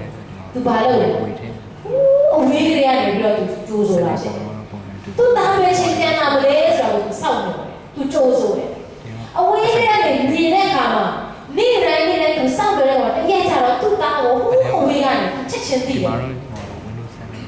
သူ့သားဘလို့ပုံစံပဲလာသူ့သားမှသူကောင်းကောင်းသိတယ်အဲ့ဒါသူဘာလုပ်လဲတီးပြီးတော့ဘာလုပ်လဲသူ့သားကိုသွားဖက်ပြီးတော့အကောင်းဆုံးသောအရာနဲ့သူ့ကိုဝတ်ဆင်ပေးတယ်အကောင်းဆုံးသောလက် တွေချင်နေဝိလို့နေအဲ့ဒါကြီးမားသောအောင်ပွဲကိုခံပြီးတော့သူ့သားကိုပြန်ပြီးတော့ကြိုးဆိုတယ်ကျွန်တော်ယုံကြည်တယ်ဒီသားငယ်ကအဖေရဲ့မြင့်တာအဲ့လိုမျိုးခံစားပြီးနောက်ပိုင်းမှာအင်ကနေဘယ်တော့မှထွက်ပြီးတော့သူ့အဖေစစ်စင်းရမယ်လို့ပြောမှာမဟုတ်ဘူး။ဘာကြောင့်လဲ။သူ့အဖေရဲ့မြင့်တာကိုဒီနေ့ကနေသိသွားလို့ဖြစ်တယ်။သူ့အဖေရဲ့မြင့်တာဒီနေ့ကနေမသိတဲ့သားကြီးကတော့စိတ်ကောက်လိုက်ဟိုတော့ဒီလိုဘောစဒီပုံစံနဲ့နော်။ဒါပေမဲ့ဒီနေ့ဖေရားရဲ့မြင့်တာကိုစစ်မှန်စွာနားလည်တဲ့သူရဲ့အသက်တာကလုံးဝပြောင်းလဲခြင်းရှိတယ်။တန်ရှင်းစေတဲ့မြင့်တာဖြစ်တယ်။အဖေကတော့ဒီလောက်တော့ချစ်တာသူမကြိုက်တဲ့ဟာတွေမှာတခုမှမလုပ်တော့တန်ရှင်းတော့တက်တာဖြစ်တယ်။ဒါကပြင်မဲ့တဲ့ဟာတာမလုပ်နဲ့လို့ပြောတာတဲ့ဘုရားကိုကြည့်တယ်။အာမင်။ဘုရားရဲ့စစ်မှန်တဲ့မြင့်တာကိုနားလည်တော့သူကတန်ရှင်းတော့တက်တာရှိတယ်။ဘုရားရဲ့ကျေနပ်တော့တက်တာတက်ရှင်းတော့လို့ဖြစ်တယ်။အဲ့ဒီဘုရားကယေရှုကဒီပုံမှန်ကိုမြင်စေတဲ့အခါမှာအရန်အောင်သွားကြတယ်ဆက်ပြီးတော့ကြည့်မယ်ဆိုလို့ရှိရင်မာကုခန်းကြီး9နဲ့တက်ကိုကြည့်မယ်ဆိုလို့ရှိရင်အဲ့မှာပေါ်ပြထားတယ်ဆိုလို့ရှိရင်အိုင်တဖဲဂါဒရာဒီကိုရောက်ကြ၍ယေရှုရဲ့လေတွေကထွက်ကြတော်မူဒီခဏချင်းတွင်ညညူသောလက်ဆွဲသောသူသည်တင်းချိုင်း၏တစားပြင်မှထွက်လာ၍ကိုယ်တော်ကိုဤဦးကြိုပြုလေ၏တော့အဲ့ဒီမှာသူမုံတိုင်းကိုထန်ပြီးနောက်ပိုင်းမှာမုံတိုင်းငြိမ်းသွားတယ်ပြီးရင်ဟိုဘက်ကကိုရောက်တဲ့အခါမှာအဲ့မှာနတ်ဆိုးဆွဲတွေလည်းတွေ့တယ်လီကောင်ဆိုတဲ့နော်နတ်ဆိုးအများအထက်မှာရှိတဲ့သူနဲ့လုံးဝကိုနော်တွေ့ပြီးတော့အဲ့လူကလုံးဝချမ်းသာသွားတယ်အဲ့လူအဖြစ်မြောက်များစွာသောသူတွေယေရှုချမ်းကိုသိလာတယ်ဆိုတာကိုတွေ့ရတယ်ဒီနေ့ကျွန်မအားပေးခြင်းတယ်တခင်ယေရှုကတင့်ကိုတစ်ဖက်ကန်းကိုရောက်အောင်သွားရအောင်လို့ပြောတဲ့အခါအဲ့ဒီတစ်ဖက်ကန်းမှာတင့်ရဲ့အသက်တာမှာတခါမှမဟုတ်ဘူးဆိုတော့လည်းဆောက်နေတာဖြစ်တယ်ကြိုးစိုးနေတာဖြစ်တယ်ဒါပေမဲ့ဂျားထဲမှာမုံတိုင်းခြံတဲ့အခါမှာကျမတို့ကဒီမုံတိုင်းတဲ့ခြင်းကိုကျမတို့စိတ်မပြတ်ဖို့အာမလျှော့ဖို့ကျမအရေးကြီးတယ်အာမင်ဘာဖြစ်လို့လဲတရားခုကြုံနေရတဲ့မုံတိုင်းတဲ့တာ၍ကြီးသောနမိတ်လက္ခဏာကတင့်ကိုကြိုးစိုးနေတာဖြစ်တယ်ဟာလေလုယာအကောင်းဆုံးတွေလာအောင်ပါဖြစ်တယ်ကြီးမားသောအရာတွေလာအောင်ပါဖြစ်တယ်ဒါပေမဲ့တစ်ခါလေယုံကြည်ခြင်းနဲ့သွားတဲ့ခါမှာခါလေကျမတို့ဒုက္ခရောက်တဲ့ချိန်တွေရှိပါတယ်ဒန်ယေလနဲ့သူတကယ်ချင်း3ယောက်ရှက်ဒရက်မီရှက်နဲ့အဘန်ဒီကိုဘာဘီလုံပြည်မှာသူတို့ရှိနေတဲ့အချိန်မှာယုံကြည်ခြင်းနဲ့အသက်ရှင်တဲ့ခါမှာနော်ရှင်မင်းရပါပြောလေသူယုံကြည်ကိုအကြီးကြီးကိုလှုပ်ထားပြီးတော့နော်အချက်ပေးတဲ့အခါမှာအားလုံးတွေယုံကြည်ကိုဥညွှတ်ရမယ်ဥညွှတ်တဲ့လူတွေမီးဖို့လည်းမှာဖြစ်ချင်းခံရမယ်လို့အမိန့်ထုတ်ပြန်ထားပေမဲ့ယုံကြည်ခြင်းနဲ့ရှောက်လန်းတဲ့ဟေပြဲလူငယ်လေး3ယောက်ကဘာလုပ်လဲဆိုရင်မကိုးကွယ်ဘူးယုံကြည်ခြင်းနဲ့တို့ရိုက်ကြည့်တယ်ဒါခါလေကျွန်တော်တို့ကလေတန်တန်လေးဆန်ဆန်တွေးနေတယ်ယုံကြည်ခြင်းနဲ့လုပ်မယ်ဆိုဟာအဖေကြီးကမင်းအဲ့လိုယုံကြည်ရတာဒီဘုရားပြောဘုရားကမှကြီးတယ်ဆိုတော့လုံးဝကိုတခါတဲ့မီးကိုတခါတဲ့ဖူးဆိုတော့ဘုရားကတို့မီးကိုငိမ့်စေပြီးတော့လေနမနဲ့ကအကြီးကျယ်ပြုလုပ်မယ်ဆိုတော့ထင်တတ်ကြတယ်ဇလန်ထဲမှာတော့ရှိမှာပေါ့ပုံမြင်ထဲမှာတော့အဲ့လိုရှိတယ်လေဒါပေမဲ့လက်တွေ့ဘဝမှာအဲ့လိုမရှိဘူးလက်တွေ့ဘဝမှာဘာဖြစ်လဲဆိုယုံကြည်ခြင်းနဲ့ဆိုပြီးတော့သွားခါမှခုနစကိုဒုက္ခရောက်တယ်ဒီလူငယ်လေးတော့ယုံကြည်ခြင်းနဲ့ဘုရားကိုပဲဆွဲကင်လဲလို့ပြောတဲ့ခါမှာမိကခုနစအရှိန်ခြင်းနဲ့ဆိုတဲ့ခါကြီးကျမတို့ကလေယုံကြည်ခြင်းနဲ့ရှောက်တဲ့အခါမှာမုံတိုင်းခုနစပိုပြင်းထန်တဲ့ချိန်တွေရှိကောင်းရှိနိုင်တယ်ဒီတို့ကိုကျွန်တော်တို့ပြင်ဆင်ထားလို့ဖြစ်တယ်အာမင်ဒါပေမဲ့တရားဟောဆရာပြောတာကျွန်မအရင်သဘောကျတယ် တော့ဘာပြောလဲဆိုလို့ရှိရင်3 plus fire equals 4လူ3ယောက်နဲ့မီးနဲ့ပေါင်းလိုက်ရင်လူ4ယောက်ဒီနေ့တင်ကမီးထဲမှာရောက်တဲ့အခါမှာ plus 1တယောက်လာပြီးတယ်အာမင်အီမာနွေလဖျားထောတဲ့သူပါရှိတာဖြစ်တယ်အာမင်မီးကခဏစပဲပြင်းချင်းဆယ်စပဲပို့ပြင်းချင်း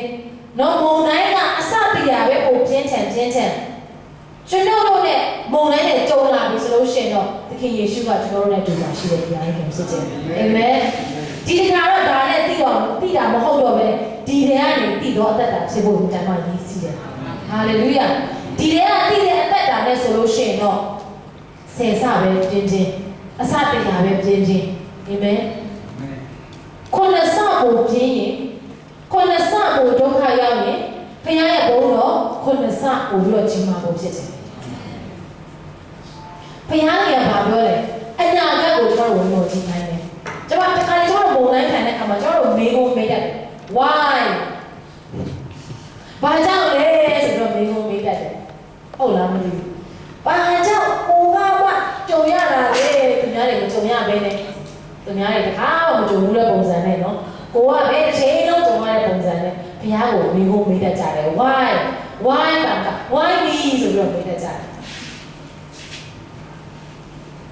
ဒီနေ့ကျွန်တော်တို့ရဲ့မေးဖို့ why me လို့ပြောတဲ့အခါမှာကျွန်တော်ရဲ့အာယုံတွေကကိုပဲအာယုံစားနေပြီးတော့ကိုအရင်တနာပြီးတော့လေself pity ဆိုပြီးတော့လေကိုအရင်တနာတယ်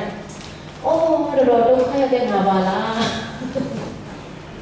အဲ့မှာကျွန်တော်အာယုံတွေကလွဲကုန်ကျွန်တော်မစင်စားတဲ့နေရာကိုသွားပြီးတော့ရှောက်ပြီးစဉ်းစားမိကျွန်တော် focus တွေကလွဲသွားတယ်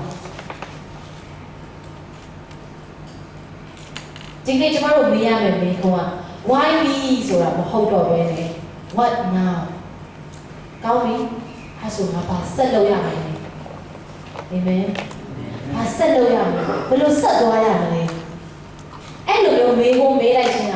ကိုဘိုပြုတော်မေးဖို့မဟုတ်တော့ဘဲနဲ့အနာဂတ်ကိုမျှော်ကြည့်တော်မေးဖို့ဖြစ်လာတယ်အာမင်ဘာဖြစ်လို့လဲအနာဂတ်မှာတာ၍ကြီးမားသောအရာဘုရားနဲ့ထောက်ရထားတာဖြစ်တယ်အာမင်တာ၍ကြီးမားသောမေးလက်ခံတာဘုရားနဲ့ထောက်ရထားတာဖြစ်တယ်ဒါကြောင့်ငါကြံစီတော့အကြံစီတာတင်တို့ရဲ့ကောင်းကျိုးတော့ကောင်းတော့အကြံစီကိုပဲငါကြံစီလို့ဘုရားကပြောတယ်အာမင်တင်တို့စိုးရုပ်ဖို့အကြောင်းမဟုတ်ဘူးတင်တို့ကောင်းဖို့အတွက်ဖြစ်တယ်တင်တို့အနာဂတ်အတွက်မျှော်လင့်ရာအကျိုးငါပေးတာဖြစ်တယ်လို့ဘုရားကပြောတယ်ယေရမိ29 ဆက်အားလုံးအလိုရကြမယ်လို့ထင်တယ်ဒါကျွန်တော်တခုပြောမယ်အဲ့ဒီတတိတော်ပဲချိန်မှာဘုရားကပေးတာသိလားသူများနိုင်ငံမှာဒုက္ခရောက်နေတဲ့အချိန်မှာဘုရားကအဲ့ဒီတတိတော်ပေးတာဖြစ်တယ်ယေရမိကိုဘုရားကသတင်းစကားပေးတယ်မင်းတို့တွေနှစ်80လုံးဘာဘီလုံပြည်မှာမင်းတို့ကနေခိုင်းတယ်လို့ယေရမိကနေတော့ prophet ပြောတဲ့အခါမှာဘယ်သူမှယေရမိကိုနော်စကားကိုနားမထောင်ကြကြဘူး false prophet ဆိုပြီးတော့နော် mix up prophet ဆိုပြီးတော့သူ့ကိုမျိုးနော်ခဲနဲ့ပေါက်ဖို့ကြိုးစားတယ်ကြိုးစားတတ်ဖို့ကြိုးစားတယ်ကြိုးစားသူကဘုရားနဲ့ငါတို့ကိုပြထားတဲ့ဒီငါတို့ကိုဒုက္ခကြောင့်ဘုရားလုံးမှာမဟုတ်ဘူးလို့ပြောထင်နေကြမဟုတ်ဘူးဘုရားအကြံစီကပါပဲမဟုတ်ဘူးငါရဲ့အကြံစီကမင်းတို့ဘာဘလို့ပြီးပါလက်90ကျော်နေနေဖို့ငါအကြံစီပဲယေရမိခန်းကြီး29ကိုသိချာဖတ်ကြည့်ဒါပေမဲ့အဲ့ဒီအကြံစီကမင်းတို့အဲ့ဒီမှာကောင်းစားဖို့အကြံစီဆိုအကြံစီဖြစ်တယ်မင်းတို့စိုးရုပ်ဖို့မဟုတ်ဘူးမင်းတို့ကောင်းစားဖို့အကြံစီဆိုအကြံစီဖြစ်တယ်ဒါလည်းတရားရဲ့အကြံစီကကျွန်တော်တို့အကြံစီနဲ့မတူဘူးကျွန်တော်တို့ထင်တာကဣသရေလတွေပြန်ငါတို့ပေးထားတဲ့တိုင်းပြည်မှာငါတို့အေးစစ်ကောင်းစားဆိုတဲ့နေရာလေးတွေကျွန်တော်ထင်တာဒါကတော့ကျွန်တော်ရဲ့ national mind ကတော့ဘုရားနဲ့ငါတို့ကိုပေးထားတဲ့ဒီပဲကောင်းစားရမှာပေါ့ဘုရားနဲ့ခိုင်းထားတဲ့လမ်းကြောင်းပဲအောင်မြင်ရမှာပေါ့နော်ဘုရားနဲ့ခိုင်းထားတဲ့အမှုတော်ဆောင်လုပ်ငန်းပဲဘုရားနဲ့ပေးထားတဲ့ vision ပဲဘာအခက်အခဲရှိရမှာလဲဘာလို့ဒုက္ခဆင်းရဲခံရမှာလဲအောင်မြင်ရမှာပေါ့ကျွန်တော်ဒီမှာကြားတယ်ဘုရားခင်ရဲ့အကြံဉာဏ်ကျွန်တော်ကြံစည်နေတူတယ် ဒါပေမဲ့ဘုရားအကြံစီကကျွန်တော်တို့ကောင်းစားဖို့ဖြစ်တယ်အာမင်တိုင်းတစ်ပါးမှာဂျုံအနေနဲ့နေရသူတော်ညာလဲကျွန်တော်တို့ကောင်းစားဖို့ဖြစ်တယ်တစ်ဖက်ကကိုတွားမယ်တွားနေတဲ့မုံတိုင်းထန်နေတော်ညာလဲကျွန်တော်တို့အတွက်ကောင်းသောအကြံစီဘုရားကအကြံစီထားတယ်ယုံကြည်ခြင်းနဲ့တွားနေရင်းနဲ့မိကခொလဆပိုပြင်းတော်ညာလဲဘုရားကကျွန်တော်တို့ကောင်းသောအကြံစီထားတဲ့ဘုရားဖြစ်တယ်အာမင်ဘာဖြစ်လို့လဲကျမတို့လက်ရှိမြင်နေရတဲ့မုံတိုင်းထက်ဒါရွေးကြီးမားတဲ့နမိတ်လက္ခဏာစောင့်တော်နေလို့ရှိတယ်ဘုရားရဲ့မေတ္တာနဲ့ဆက်သွားရအောင်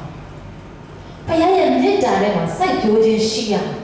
အဲ့ဒါမှလည်းကျမတို့ယုံကြည်ခြင်းတွေခံလာမှာဖြစ်တယ်ကျမတို့ယုံကြည်သူတွေအထူးသဖြင့်ကျမတို့တွေကမမွေးခင်တွေကယုံကြည်သူတွေမမွေးခင်တွေကခရစ်ယာန်တွေကလေတော်လေးကိုဒီကနေဒီဟာရောက်ဖို့တော်ခက်ကြတယ်ပြီလားဒါနဲ့ဒါလေးပဲဒါပေမဲ့အဲ့တော်လေးကိုရွာလေနေကြတာဒီနားနဲ့ဒီနားကရွာလေကြတာဒီနေ့တရားရဲ့လက်ကြံကိုကျမတို့လုံးလုံးရရသိမှတာလေဒီထဲမှာရှိမှတာလေအဲ့ဒီမြစ်တာကကျွန်တော်တို့ကြောက်စိတ်ကိုဖယ်ရှားပေးတာဖြစ်တယ်။အဲ့ဒီမြစ်တာကကျွန်တော်တို့စိုးရင်စိတ်တွေကိုဖယ်ရှားပေးတာဖြစ်တယ်။အဲ့ဒီမြစ်တာကကျွန်တော်ရဲ့ယုံကြည်ခြင်းရဲ့အခြေခံပုံလေးဖြစ်တယ်။အာမင်။ကျွန်တော်ဒီမြစ်တာကိုကျွန်တော်တောင်းခံရအောင်။ကျွန်တော်ကလည်းခြင်းရလာတာကပါလေဘုရားရဲ့မြစ်တာဖြစ်တယ်။ဘုရားရဲ့ကျွန်တော်တို့ကိုချစ်တဲ့အတွက်ကြောင့်မလို့ကျွန်တော်ကိုကယ်တင်တာ။အဲ့ဒါကိုကျွန်တော်ကယုံကြည်တာ။ကျွန်တော်ကိုမချစ်တဲ့သူကိုဘယ်လိုယုံကြည်နိုင်လဲ။သူရဲ့မြစ်တာကိုအခြေခံထားတာပဲဟုတ်တယ်နော်ဘုရားကိုယုံကြည်တယ်ဆိုတာကဘုရားရဲ့မြစ်တာကိုအခြေခံထားတာဖြစ်တယ်လူတစ်ယောက်ကိုသင်ယုံကြည်တယ်ဆိုတာကသူကသင်ကိုချစ်လို့သူ့ကိုသင်ယုံကြည်နိုင်တာဖြစ်တယ်ဒါကြောင့်အသက်တာမှာဘယ်အရာပဲကြုံနေရပါစေမုန်တိုင်းဘယ်လောက်ပဲထန်နေပါစေမီးဘယ်လောက်ပဲပူပါစေမြစ်တာထဲမှာကျွန်တော်ခေါ်လို့ရအောင်မြစ်တာထဲမှာစိုက်ပျိုးခြင်းရှိမယ်အနံ့အလျားအနံ့အမြင့်ကိုပိုင်းခြား၍ပြီးနားလည်မယ်ဆိုလို့ရှိရင်ကျမတို့အနံ့ကအမြဲတမ်းတောက်ပါလို့ရှိတယ်ဒီမုန်တိုင်းကိုကြော်လွန်နိုင်ပြီဆိုလို့ရှိရင်ညောင်များစွာသောသူများတွေဖြစ်ခြင်းကိုကျွန်တော်အားစရာရှိနေပါဖြစ်တယ်တပည့်တော်တွေအဘက်ကြောင့်ရောက်တဲ့အခါမှာ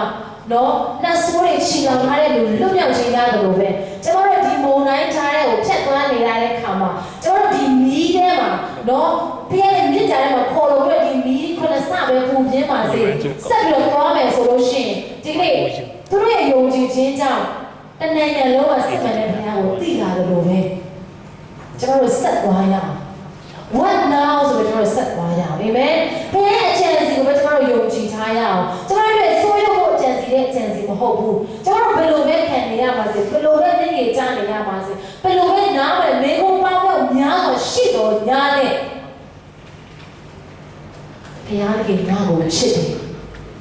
ဘုရားကငါ့အတွက်ကောင်းသောအကြံစီရှိတယ်ဆိုတာကိုဒီထဲကနေကျွန်တော်နားလည်ဖို့တမန်ကြီးတယ်အာမင်ဒါနဲ့သွားရင်တော့ယုံကြည်ခြင်းမှာပြိုလဲစရာအကြောင်းများရှိတယ်။ဒါပေမဲ့ဒီထဲကနေသွားရအောင်။ဒီထဲကအတွင်းထဲကလုံးဝကိုသိတဲ့အတွင်းလူရဲ့သိတဲ့ဘုရားရဲ့မြစ်တာကိုသိနားလည်ခြင်းနဲ့သွားမယ်ဆိုလို့ရှိရင်ဘုရားရဲ့နမိတ်လက္ခဏာကျွန်တော်ဆက်ပြီးတွေ့ရမှာဖြစ်တယ်။ဒီနေ့ဒီအသိတော်ဘုရားခင်တွေ့ရတဲ့ရှိပါရောမုံတိုင်းတွေကြုံရမှာဖြစ်တယ်။ကြုံရမှာပဲ။မိသားစုနဲ့ကြုံရအောင်ပါပဲ။ဒါပေမဲ့ဒီမုံတိုင်းတွေကိုအောင်မြင်ခြင်းပေးတဲ့ဘုရားခင်။အဲမြစ်တာထဲမှာခိုးလို့မယ်ဆိုလို့ရှိရင်ဒါ၍မုံတိုင်းနဲ့ဒါ၍ကြီးမားတဲ့အဆင့်တွေဒါ၍ကြီးမားတဲ့နေတွေဘုရားနဲ့ကျွန်တော်ကိုပို့ပေးပါစေ။အာမင်။အာမင်။ကျွန်တော်ဒီတော့အာမင်နဲ့တာမမက်ဘူးတဲ့အရာတွေဘုရားကကျွန်တော်တို့ကိုလက်တွေ့ကောင်းတောင်းပေးပါစေ။ကျွန်တော်တို့ program ထဲမှာမဆွဲထားတဲ့ပုံစံတွေကစိတ်ချ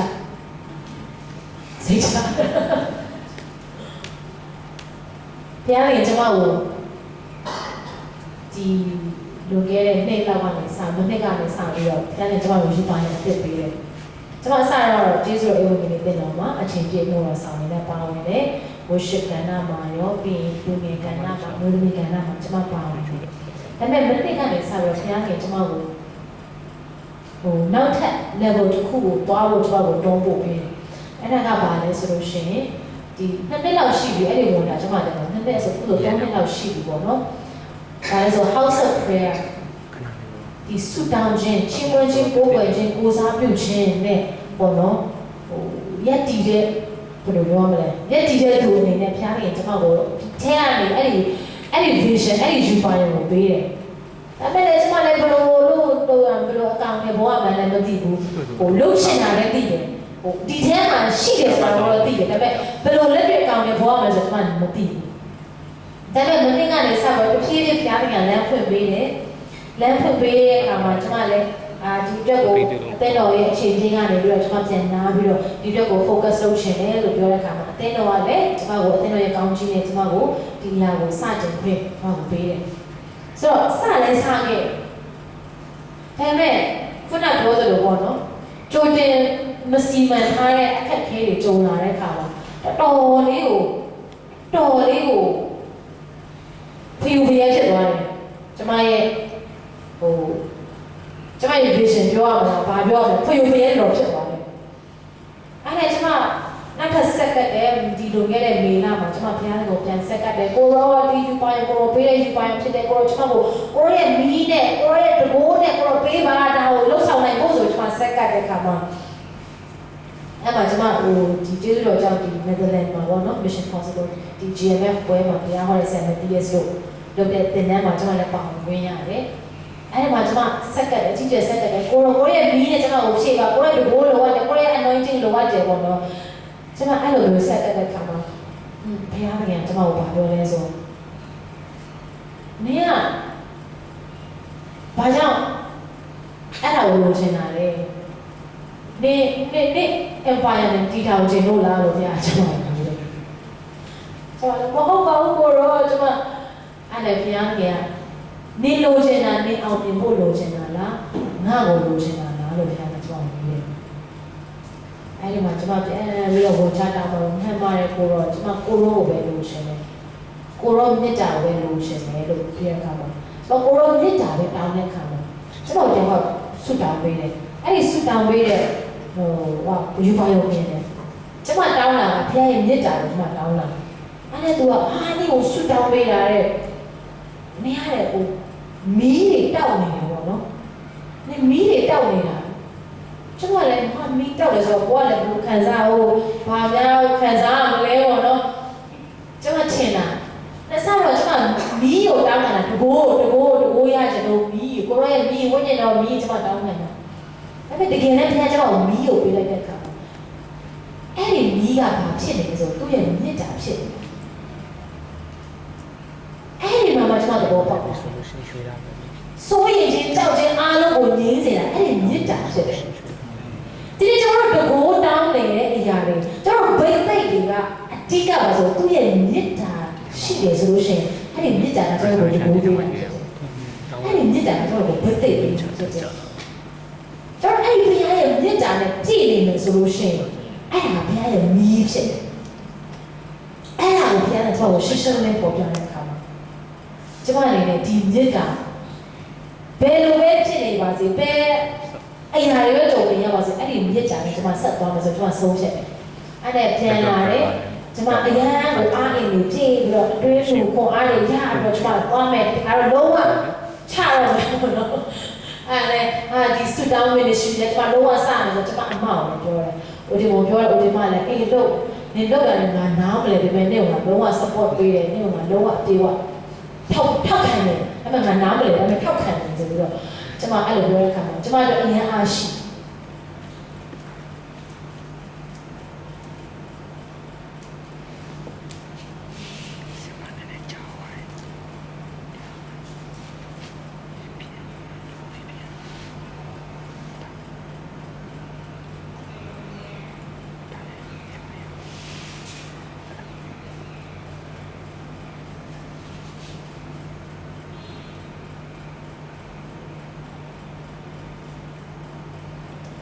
ဒါပေမဲ့ဘုရားသခင်ရဲ့မြတ်တာက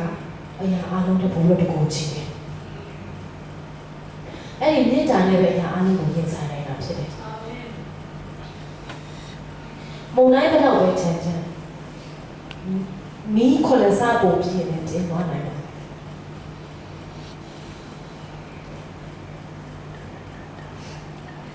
ကျွန်တော်တို့အစီအစဉ်ထဲမှာမဆွဲထားတဲ့အခါကြုံရတတ်ပါတယ်ဒါပေမဲ့တို့ရအားလုံးတဲ့ဘုရားရဲ့မြတ်တာနဲ့ကျွန်တော်ဆက်တော်ဖို့ဖြစ်တယ်ဘုရားရဲ့မြတ်တာကပဲကျွန်တော်အနာဂတ်ကိုရင်ဆိုင်နိုင်တဲ့ခွန်အားပေးတယ်ဘုရားရဲ့မြတ်တာကပဲအနာဂတ်မှာကျွန်တော်တို့အတွက်လုံးဝဘုရားသခင်ရဲ့ကြီးမားတဲ့မိတ်လက္ခဏာအဲ့ဒီမြတ်တာနဲ့ကျွန်တော်ဆက်သွားမယ်ဆိုလို့ရှိရင်အဲ့ဒီမြတ်တာကကျွန်တော်တို့လိုအပ်တဲ့တကူလေးဖြစ်တယ်အဲ့ဒီမြတ်တာကကျွန်တော်တို့လိုအပ်တဲ့ပိတ်သိခြင်းလေးဖြစ်တယ်အဲ့ဒီမြတ်တာကကျွန်တော်တို့လိုအပ်တဲ့အခွင့်အကာလေးဖြစ်တယ်ဒါကြောင့်မို့ကျွန်မဒီနေ့ဒီเจ้าရနဲ့အားပေးခြင်းနဲ့ပြောချင်တာတော့အများကြီးများတယ်ဒါပေမဲ့ဒီနေ့ကျွန်မပြောတဲ့ຢာတွေအားလုံးမေ့သွားရင်တောင်မှဖခင်ရဲ့မြတ်တာနဲ့မှာခိုင်ခံခြင်းရှိလို့ကျွန်မဒီတစ်ချက်ကိုပြောချင်တယ်တစ်ဖက်ကန်းကိုရောက်အောင်သွားမယ်လို့ဘုရားခင်ပေးထားတဲ့ဂတိတော်ဘုရားခင်ပေးတဲ့ vision ကကြားထဲမှာဘယ်လိုပဲဖြစ်နေပါစေအရောက်ပို့ပေးမှာဘုရားတောင်းဖြစ်တယ်လုံးဝတန်တရားမရှိပါဘူးလုံးဝတန်တရားမရှိပါဘူးဘုရားရဲ့ဂတိတည်တဲ့ဘုရားဖြစ်တယ်အရောက်ပို့ပေးမယ်လုံးဝတောင်းဝင်တဲ့ဘုရားတကယ်ဖြစ်တယ်ဒါပေမဲ့နောက်နဲ့အဲ့ဒီတစ်ဖက်ကန်းကိုတွားနေတဲ့အချိန်မှာကျွန်တော်မြစ်တာထဲမှာခေါ်လို့ဝင်တာမှရေးကြည့်ပါတယ်ယုံကြည်ခြင်းနဲ့တွားနေဆိုရင်အဲ့ဒီယုံကြည်ခြင်းကမြစ်တာထဲမှာခေါ်လို့ဝင်ပြီးတော့ကျွန်တော်အဲ့ဒီအရာနဲ့ဆက်သွားနေမှာဆိုလို့ရှိရင်တော့ကျွန်တော်ယုံကြည်တယ်ကျွန်တော်တို့ကြုံနေရတဲ့ပုံတိုင်းနဲ့တာရုံကြီးပါတဲ့လက္ခဏာတွေ့ရအောင်ဖြစ်တယ်ကြုံနေရတဲ့မိခွန်းစချက်တာရုံကြီးမားတဲ့တနိုင်ငံလုံးမှာဖျားခင်ဒီစစ်မှန်သောဖျားဖြစ်ကြောင်းလူတွေသိမြင်လာတဲ့အထိဖျားနဲ့ကျွန်တော်တို့ပို့ဆောင်ပေးပါဖြစ်တယ်အာမင်ဒီကြောင့်လည်းကျွန်မအားလုံးကိုအားပေးချင်ပါတယ်ခုချိန်မှာကျွန်တော်တို့ကျေးဇူးတင်ပါတယ်အားလုံးကိုဖျားလေးပါကြည့်ပါကျွန်တော်ဘုရားရှင်ကိုဆက်လက်ပြီးတော့ချင်းဝင်ရအောင်ကျွန်တော်ဝေဖကိုပဲချင်းကိုဆောင်တဲ့ဆရာများဆရာမများပေါ်တက်လာပြီးတော့ချင်းဝင်ချင်းကိုကျွန်တော်တို့ဆက်သွားရအောင်ဒီချိန်မှာကျွန်တော်တို့ခုနက